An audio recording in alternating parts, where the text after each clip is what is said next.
Olá pessoal, tudo bem com vocês? Eu sou a Beatriz da Master Inteligência e eu tô aqui para mostrar para vocês algumas orientações ao fazer o curso da nossa plataforma, tá? Vamos aqui. A gente pede para você assistir o vídeo de instrução da plataforma, que eu mesma fiz. Está no módulo chamado Manual do Aluno, tá? Para poder qualquer dúvida, vocês tiram diretamente com o vídeo, porque ele está bem instrutivo. Durante essa apresentação existem endereços de outros vídeos. Todas as apresentações que a gente faz, a gente coloca alguns links, disso que são vídeos instrutivos que podem ajudar vocês na lida do PDF, tá? E é necessário então vocês lerem todo o PDF para poder verem esses links, tá ok? Pedimos que vejam com atenção e acessem todos os vídeos. A cada vez que sair do seu curso, a gente orienta você clicar no Logoff que está na plataforma.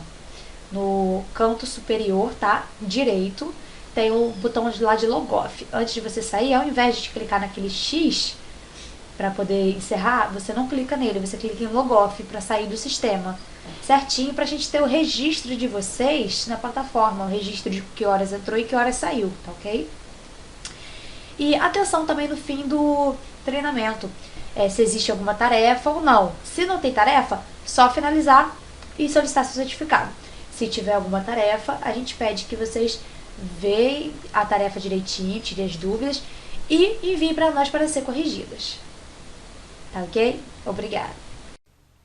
Olá pessoal, estamos de volta mais uma vez. Sou Luiz Souza, especialista em engenharia de segurança do trabalho.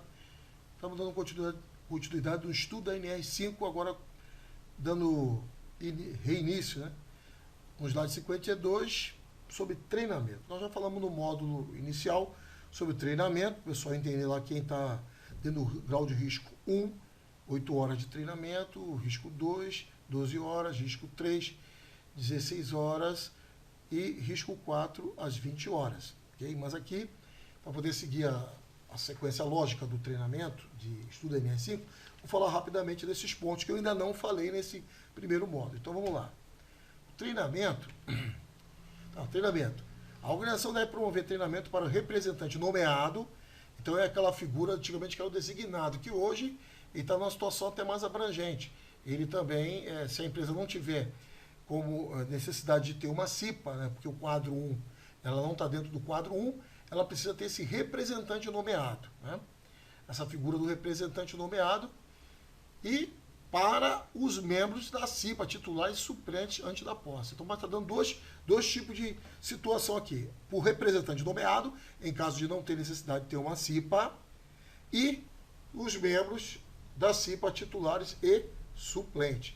Só que isso coloca da seguinte forma, né?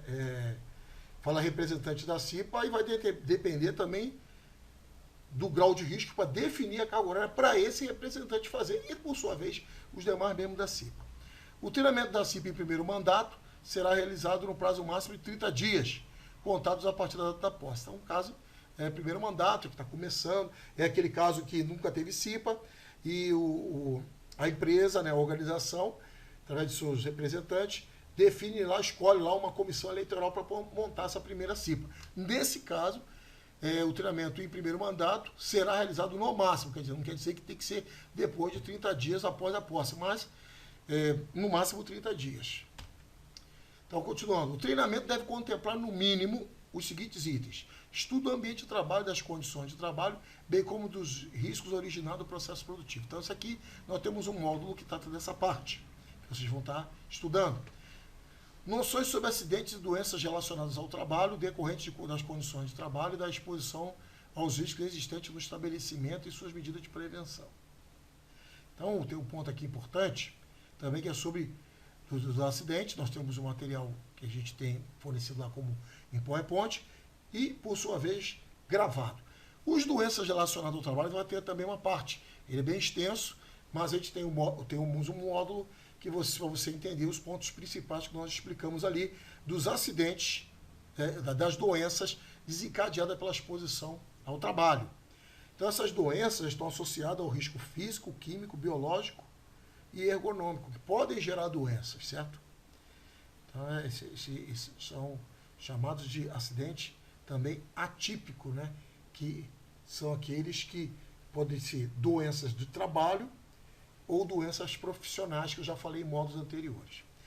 Metodologia de investigação de acidente. Aqui a gente também tem um módulo à parte. Aí vai depender do tamanho da sua organização, né? Se a sua organização tem CEMET, que são o Serviço Especializado de Segurança e Medicina do Trabalho, que é composto por técnicos de segurança, enfermeiros, médicos do trabalho, engenheiro de segurança do trabalho, auxiliar de enfermagem do trabalho, conforme a NR4. Então, se tiver, existe um documento chamado Investigação e Análise de Acidente, baseado numa norma 14280, que é do profissional de segurança. Tem uma ficha preenchida pelo integrante de CIPA, pela própria CIPA, ou o profissional representante, o empregado que vai estar como representante, que vai estar também fazendo essas fichas de acidente. Existe também o relatório de acidente de trabalho, que é feito normalmente pelo encarregado ou supervisor desse trabalhador. Então vai depender do tipo de empresa que você trabalha. Então o tipo de empresa que você trabalha, se ela não é uma empresa de grande porte, não tem toda essa estrutura, você tem que ter a sua ficha que você preencher como membro de CIPA ou empregado representante, certo? Para atender requisito de CIPA. Eu deixo um formulário também para vocês, para servir de apoio, tá certo? Para você facilitar a sua jornada na CIPA. E letra D, princípios gerais de higiene do trabalho e de medidas de prevenção. Também nós temos um módulo tratando isso aí com detalhes. Noções sobre legislação trabalhista e previdenciária relativa à segurança do trabalho. Então, esse aqui já no terceiro módulo, falando sobre a história da segurança e toda a legislação que veio estruturando a segurança, a legislação trabalhista e previdenciária. Noções sobre inclusão de pessoas com deficiência e reabilitados no processo de trabalho. Então, isso aqui também tem um módulo falando isso aqui especificamente. E a letra G, organização da CIPA e outros assuntos necessários ao exercício das atribuições da comissão. Então, o material de apoio entra lá, o plano de trabalho, para poder ajudar vocês nessa jornada como membro de CIPA. Então, continuando, o treinamento realizado há menos de 2 anos. Aqui começa a dar um diferencial para diminuir a carga de treinamento. Então, o treinamento realizado há menos de 2 anos, né, porque membro de CIPA até 2019 era treinamento de 20 horas todo ano, né? Então, esse aqui, treinamento realizado há menos de 2 anos, contados a data de conclusão do curso, pode ser aproveitado na mesma organização, observando também o estabelecido no 4.1, que fala, no quadro 1, na NR1, certo? Que tem lá o anexo que dá toda a orientação voltada para o treinamento, seja ele na questão de a distância também. E fala também de aproveitamento de disciplinas que já foram feitos. Então, aqui está mostrando, contextualizando junto ao NR1, o que pode ser aproveitado. Então, tem treinamentos que nós fazemos, que não é de atender NR5, mas tem itens que acabam estando dentro da NR5. Aí passa a fazer o aproveitamento. Ok? Considerando menos de 2 anos. O treinamento deve ter carga horária mínima de quê? Aí aqui dividiu, né? Isso aqui já explico no primeiro módulo, de 8 horas, 12, 16 e 20 horas relacionados ao risco 1, 2, 3 e 4. Constante na NR4. A carga horária do treinamento deve ser distribuída no máximo em 8 horas diárias, quer dizer, é o máximo. Né? Pode ser menos, mas aqui 8 horas é o máximo. Para a modalidade presencial, deve ser observada a seguinte carga horária mínima do treinamento. Então, isso aqui ficou uma informação um pouco, tanto quanto, vamos dizer assim, precisando de mais esclarecimento. 4 horas para estabelecimento de grau de risco 2. Se entende que alguns colegas compreendem que se fizer presencial, 4 horas resolve. Mas também fala de ter 8 horas no máximo diário. Quer dizer, mas também define para grau de risco 2 às 12 horas. Correto, pessoal? Então, nós acreditamos que há uma necessidade de maior esclarecimento sobre esse item. Ou pode ser que seja 4 horas diariamente, né? 4 horas no máximo, no mínimo, vamos dizer, ou máximo, melhor dizendo, 4 horas no máximo diariamente. Então, se aqui é quadro 2, é 12 horas, então 3 vezes 4, 12, seriam 3 dias dando curso presencial. Né?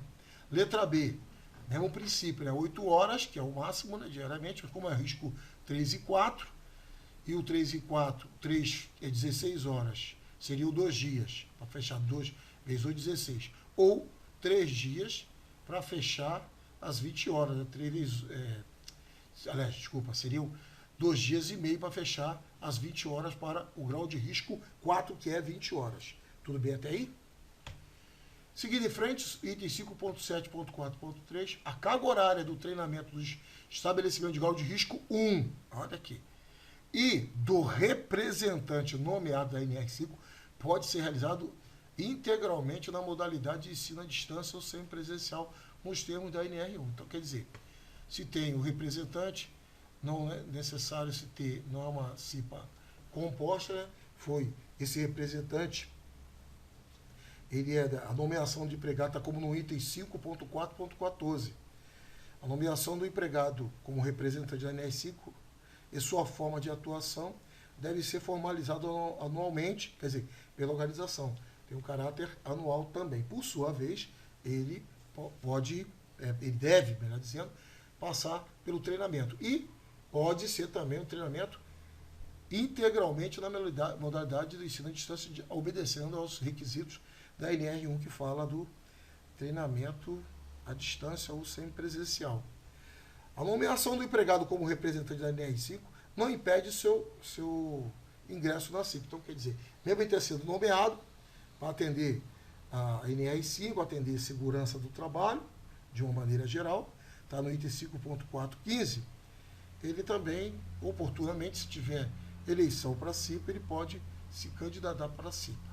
Porque isso não é um impeditivo para esse empregado como representante. Então, o item diz assim, ó, o item 5.4.15, nomeação de empregado como representante da NR5 não impede o seu ingresso na CIPA, quando da sua constituição, seja como representante do empregador ou como dos empregados. Então, é o caso para esse representante, né?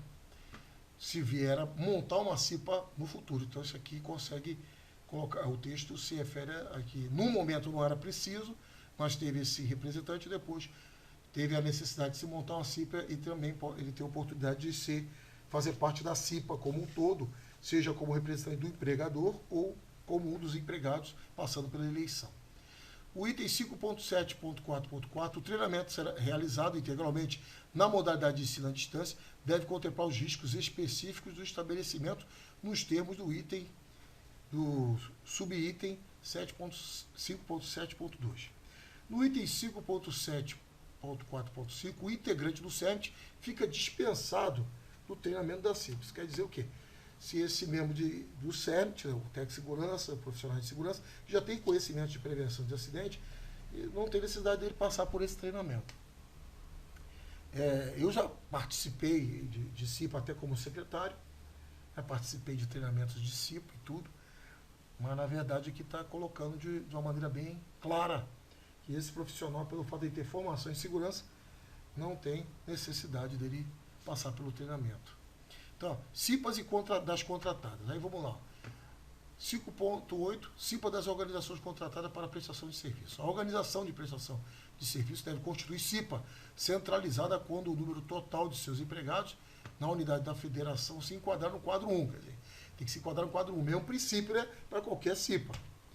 Quando a organização contratada para prestação de serviços a terceiros exercer suas atividades em estabelecimento de contratante enquadrado em grau de risco 3 e 4, grau de risco 16 horas, grau de risco 3, grau de risco 4, 20 horas. E o número total de seus empregados no estabelecimento da contratante, se enquadrar no 4.1 da SNR, deve constituir CIPA própria nesse estabelecimento, considerando o grau de risco da contratante. Então, se o risco, mesmo que o grau de risco dele seja menor, né, e ele precisa considerar o grau de risco da empresa que está prestando serviço. É risco 2, mas ele foi para o risco 3, prevalece do risco 3, ou assim seja, ou assim na risco 4. A organização contratada está dispensada de constituir CIPA própria no caso de prestação de serviço a terceiros com até 180 dias de duração. Então, se for somente 180 dias de duração, mesmo que tenha número para ter uma CIPA, ela fica dispensada por causa, em consequência do tempo de contrato, né, que é prestação de serviço. O número total de empregados da organização contratada para a prestação de serviço, para efeito do dimensionamento da CIPA centralizada, deve desconsiderar os empregados alcançados por CIPA própria. Então, quer dizer, isso está, a empresa tem, sei lá, 150 empregados, mas foi prestar serviço em outra organização, só vai ter 10. Não vai considerar todos os empregados, vai considerar somente que é o objeto do contrato para fazer esse dimensionamento. Então, o fato de não ser constituída a CIPA indica-se a ideia de que pode ser constituído, designado, né? Designado não, é o representante, né, para cumprir, né, o empregado, nomeação do empregado como representante da NR5. A organização contratada para a prestação de serviço, quando desobrigada de constituir CIPA própria, deve montar, deve nomear um representante da NR5 para cumprir os objetivos da SNR, se possui 5 ou mais empregados do estabelecimento da contratante. Aqui já está colocando o número, né? 5, né? Se possui 5 ou mais empregados no estabelecimento da contratante, deve possuir esse representante também. Então, ele vai, se tiver 4, já não é preciso, né, ter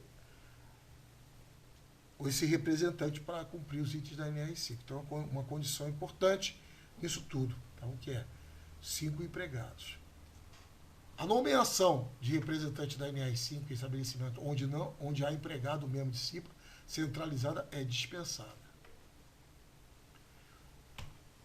O estabelecimento no subitem 5.8.2 não exclui o disposto do subitem 5.4.13, que diz assim: quando o estabelecimento não se enquadrar nos quadros 1 e não for atendido por SEMIT, nos termos da norma implementadora 4, a organização nomeará o representante da organização dentre seus empregados para auxiliar na execução das ações de prevenção e segurança e saúde no trabalho. Ok?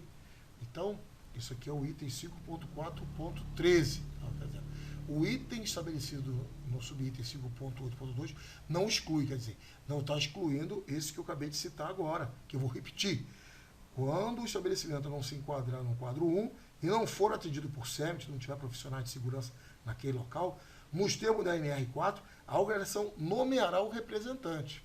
Então, se não tiver necessidade de CIPA e também não tiver SEMIT, vai precisar indicar essa pessoa. Isso quer dizer o quê?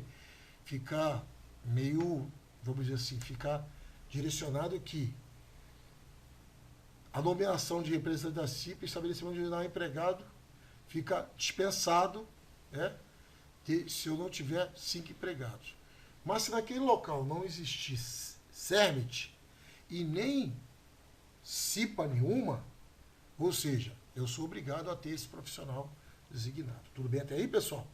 Então, esse profissional representante, que eu falei designado, né? Estou acostumado a falar designado, desculpa aí, tá? Mas agora é representante. Esse representante, ele vai ser definido na maior parte dos cenários, podendo fazer o curso à distância. A nomeação do representante da organização contratada para a prestação de serviço deve ser feita entre os empregados que exerçam suas atividades no estabelecimento. Então, a nomeação desse representante. A organização contratada para a prestação de serviços deve garantir que a CIPA centralizada mantém interação entre os estabelecimentos nos quais possui empregados. Então, se você tem uma CIPA centralizada, mas tem outros estabelecimentos que tenha pessoas que prestam esse serviço, como o caso do representante, precisa se manter uma interação. A organização deve garantir a participação dos representantes nomeados da NR5 nas reuniões da CIPA centralizada. Bom, a CIPA centralizada deve garantir a participação dos representantes nomeados, né? Então, esses representantes nomeados devem participar também nas reuniões da CIPA centralizada, até para ter uma empresa. A empresa principal tem uma CIPA. As empresas contratadas têm seus representantes. Então, isso tudo tem que estar participando da reunião. E para isso, eles têm que saber os dias da reunião, tem que ser divulgado, precisa ser é informado da reunião.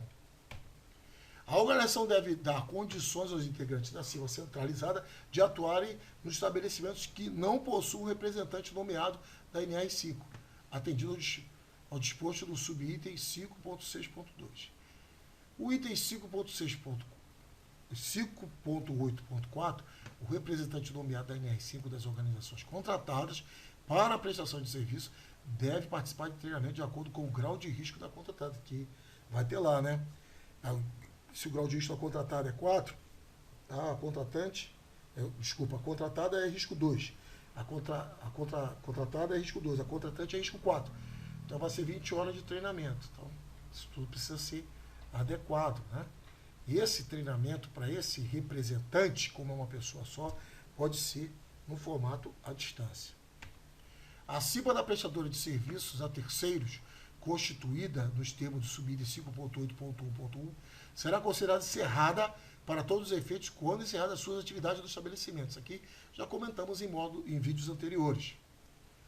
A organização contratante deve exigir da organização prestadora de serviço a nomeação do representante da NR5 prevista no item 5.8.2. Então, vai ter que dar um documento, né, formalizar isso aí. A contratante deve convidar a contratada para participar da reunião da CIPA, da contratante, com a finalidade de interagir as ações de prevenção sempre que as organizações atuarem em um mesmo estabelecimento. Isso é muito comum hoje, né? A contratada deve indicar o representante da CIPA ou o representante nomeado da NR5 para participar da reunião da CIPA da contratante. Então, tudo isso para fazer uma integração. Então, disposições finais agora, pessoal. Disposições finais. A contratante adotará medidas para que as contratadas e suas CIPAs, os representantes nomeados da NR5 e os demais trabalhadores lotados naquele estabelecimento recebam informações sobre os riscos presentes nos ambientes de trabalho. Então, a gente já sabe também que a NR5 ela tem que estar familiarizada, né? O cipeiro, né, tem que estar familiarizado com o que tiver no PGR, Programa de Gerenciamento de Risco, lá na NR1. Isso vai dar a visão geral dos riscos do estabelecimento. Tudo bem até aí? Toda a documentação referente à CIPA deve ser mantida no estabelecimento à disposição da inspeção de trabalho pelo prazo de 5 anos. Atas de reunião, atas de eleição, atas de posse, né, atas de reuniões ordinárias, atas de reuniões extraordinárias, se houver, como já comentamos. Em havendo alteração do grau de risco do estabelecimento, o redimensionamento da CIPA deve ser efetivado na próxima eleição. Quer dizer, não é no meio do mandato, né, mas na próxima eleição se faz essa adequação. E o quadro 1, aqui está, pessoal, já mostrei o quadro 1, está na NR5, quadro 1, o grau de risco. Ó, o grau de risco é conforme estabelecido, né, no quadro 1 da NR4. Isso foi antigamente tinha outro critério de fazer esse dimensionamento da CIPA, mas agora acho que ficou até mais fácil de se trabalhar e mais objetivo. Então lá na NR4 você tem os quinais junto com as funções, o grau de risco e de acordo com o seu segmento de trabalho. Aí você pega aqui, ó, seu grau de risco, uma vez sabendo pela NR4, e faz a verificação aqui no quadro, né, dos integrantes da CIPA, efetivos e suplentes, que você tem aqui, né, de acordo com as quantidades de empregados. Tudo bem até aí, pessoal? Então, a gente finaliza aqui. Desejamos a vocês bons estudos. Em caso de dúvida, me encaminhe suas dúvidas, que estarei esclarecendo. Essa é a nova NR5. Então, a gente entende que ela ficou um pouco mais enxuta, mas também colocou o papel desse representante da NR5 em todos os cenários, praticamente, onde não houver CEMIT, por exemplo, né, e aonde não tiver uma obrigação de ter uma CIPA de acordo com o quadro 1. Então, isso, de certa forma, foi um avanço ter alguém para tomar ações na parte de prevenção. Até a próxima. Agora as orientações finais. As orientações finais a gente pede, lembrando vocês que cliquem em Logoff para poder sair do curso. Não clique no X, clique no Logoff para finalizar, tá ok? Para a gente registrar a sua saída. Verifique se tem alguma tarefa pendente ou se não tem tarefa nenhuma a ser realizada, ok? Realize a avaliação do curso e depois você responda a pesquisa de satisfação e solicite o seu certificado, tá bom? Muito obrigada